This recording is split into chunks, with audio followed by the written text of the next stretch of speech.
Action. Hi, good morning. It's time for writing. We're going to do some looking today at, I'm going to show you how you're going to make a graphic organizer from an interview with a person, a real person, a community member in Boston who has connected with the community. And it's going to relate to some of the work we've done with graphic organizers for sequencing and summarizing stories, like the Gruffalo. So let's get into it. So what you're going to do, first of all, let's take a look at how this relates. And you can see here, those of you who were here the other day and saw the Gruffalo story, here's a chart that goes with it. And hopefully you were able to come up with the same basic somebody in wanted but so that I came up with, and I don't know where it went, but it looks something like this. We have the mouse in the deep dark woods wanted a nut, but fox, snake, and owl want to eat the mouse. So mouse tricks them into thinking he's going to eat with a Gruffalo, whose favorite food is each of them. Then I added there's another problem, wasn't there? There's another but. But the Gruffalo is real and wants to eat the mouse. So mouse uses the Gruffalo to scare the other creatures. This scares the Gruffalo and mouse gets his nut. What I did then is I took this graphic organizer where I have all of these things. If we take the somebody in and wanted, we can turn it into one complete sentence and it looks like this. In the story The Gruffalo by Julia Donaldson, Mouse wanted to take a walk in the deep dark woods, maybe to find a nut, but he meets fox, snake, and owl who want to eat him. So Mouse tricks them into thinking he's going to eat with a Gruffalo, whose favorite food is each of them. They run away, but the Gruffalo is real and he wants to eat Mouse. So Mouse uses the Gruffalo to scare the other creatures. This scares the Gruffalo, Mouse gets his nut. There's your summary of the story of the Gruffalo. The Gruffalo, of course, a fiction story, and we're able to map it this way. What we're going to work on today is mapping a non-fiction story. And we're going to use a graphic organizer that looks something like this. We're going to use the Biography Planning Graphic Organizer. The Biography Planning Graphic Organizer. How's that going to work? Well, what's going to happen is you can listen to a story read. You can organize the details so we're able to answer who, when, where, and why did a person become who they are. So let's get into it.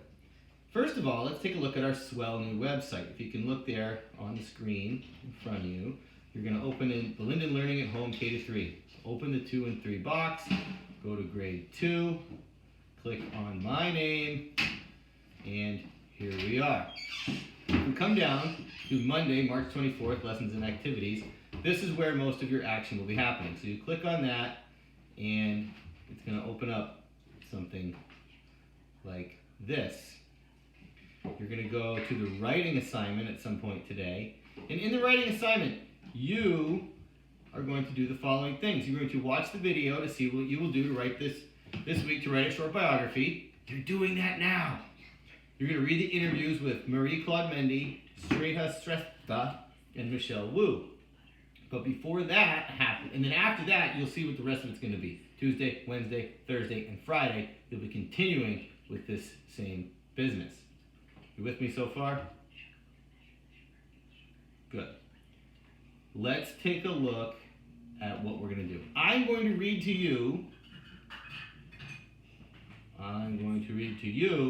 another biography about Guillermo Nochechuis.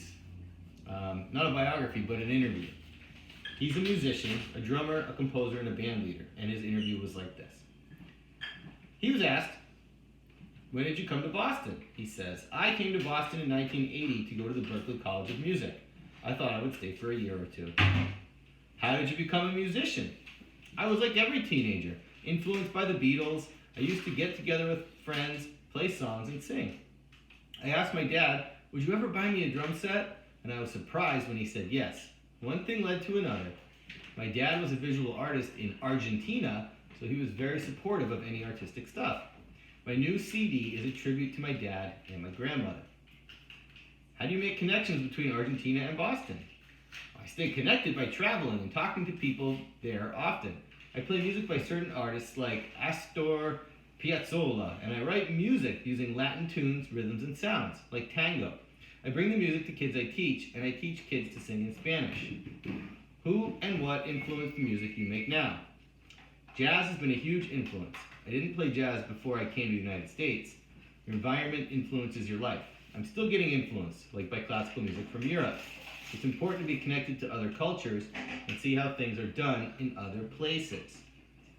That's it. Not a very long thing to read, but I think there's plenty of information in there to answer the who, when, where, and why. So here's what we're going to do. You're going to have in your classroom on Tuesday, you're going to see something that looks like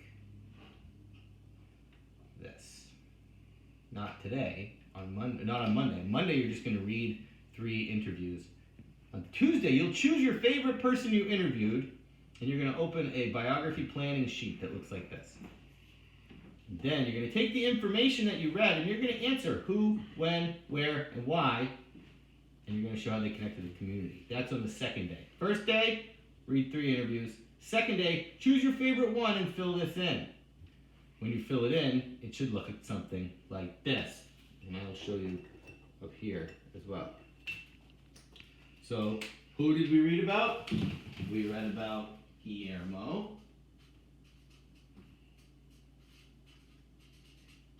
And I'll fill in the rest of his name later because it's kind of a mouthful. And what do we know about him? Well, he came to Boston in 1980.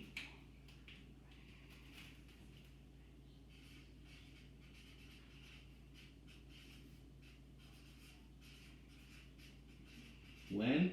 1980. Where? So where did he come from? Well, he came from, I remember, Argentina. The people you read about are going to come from other places. You're going to find that they are immigrant residents and community members in Boston who came from other places. He loved Argentinian music. And why was music important to him? Well, he wanted to be a musician. He had a passion for music.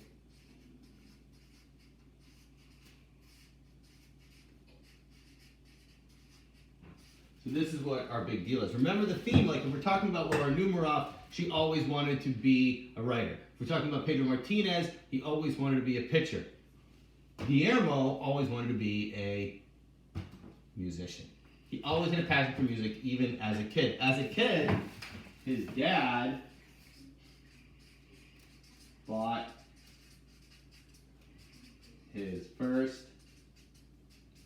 drum set. Okay? Next step, I want to figure out how is he connected to the community. And you can see here, he's connected to Argentina because he listens to that music and talks to people from there. He writes Latin theme music and he uses it to teach Spanish to kids. He loves American jazz music. And he thinks it's important to connect to other places and see how things are done in other cultures. We can go back and look at this to see all of these things to be true. Jazz has been a huge influence. I didn't play jazz before I came to the United States. Now, see how I have to switch from reading the article to trying to type to reading to typing, and obviously it was fairly easy for me to leave this open on the screen and then take my notes on the piece of paper. So, something I could do, because I always have my notebook and my pencil with me, is I could turn to a nice clean page, put today's date,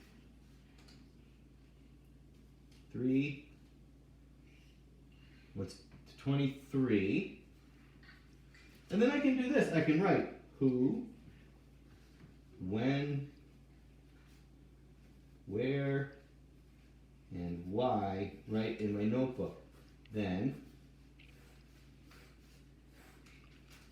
I can use that to take my notes. I don't have to try to take notes on the computer if I'm not comfortable doing that. I don't have to have a big giant huge piece of chart paper at my house because not everybody has one of those. But everybody should have some kind of piece of paper so you can keep your notes. And you put another line and you're going to write connection to the community.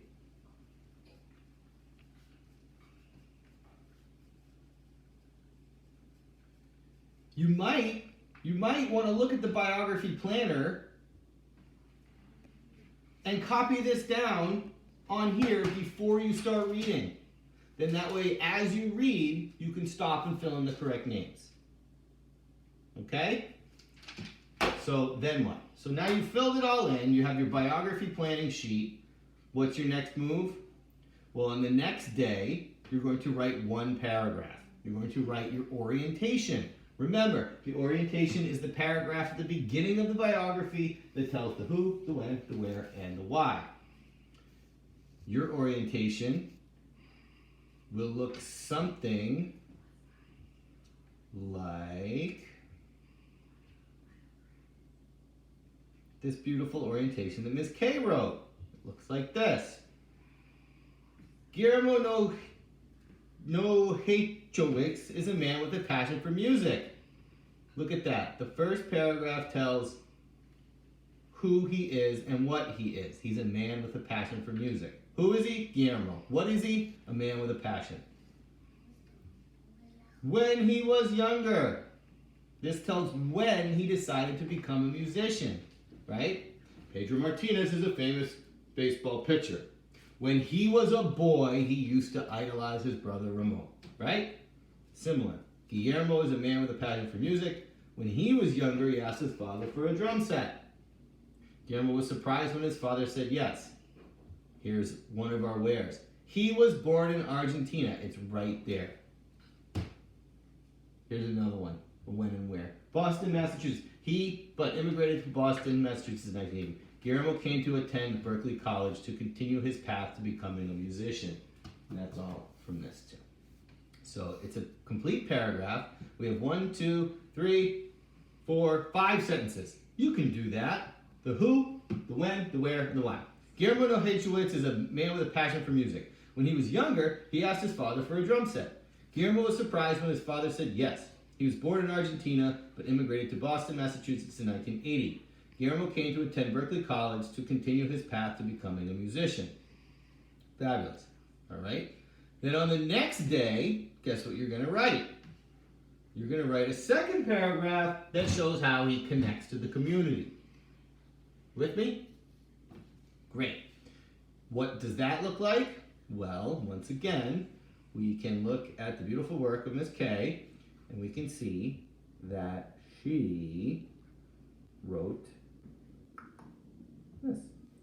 So I've made the orientation a little bit smaller so it doesn't distract you, and let's just look at the second paragraph. So, Guillermo decided to stay in Boston after college. He was inspired by all different types of music and felt especially connected to jazz. Guillermo feels it is important to be connected to other cultures so that he can see how things are done in other places. He does not forget his Argentinian heritage, though. Guillermo still writes music that has Latin rhythm, sound, and beat. He enriches his community by teaching children how to sing in Spanish. Guillermo still loves music as a drummer, composer, and band leader. All right? That's on Thursday. So, Monday, read 3 interviews. Tuesday, you're going to choose your favorite interview and fill out one of these. Yours will be blank. You'll fill it in. It looks like this. Wednesday, or the third day, whatever it might be for you, you're going to write one paragraph based on the orientation. You're going to write your orientation paragraph. Watch your finger, please. Then on the next day, Thursday, you will write the connection to community paragraph, which shows why your person that you chose of the 3 people that you're going to read about, how they are connected to the community. Finally, on Friday, you're going to reread it. Check it over. Make sure it's awesome. These you are going to type in. You can write your graphic organizer here. You can write and craft in a notebook. But please type it in and turn it in so that I can see it and see what a great job you did. If you have any questions at all, please email me. We'll be in touch throughout the week. I know this was a long one. Here's what your reading is going to look like. I want you to read all of these. Not very much, three pages. Guillermo's on there too. But you're going to choose one of these three ladies to write about. All right? I think that's it. I think everything's covered here. Keep looking at the website and wash your hands. Don't touch your face. Peace.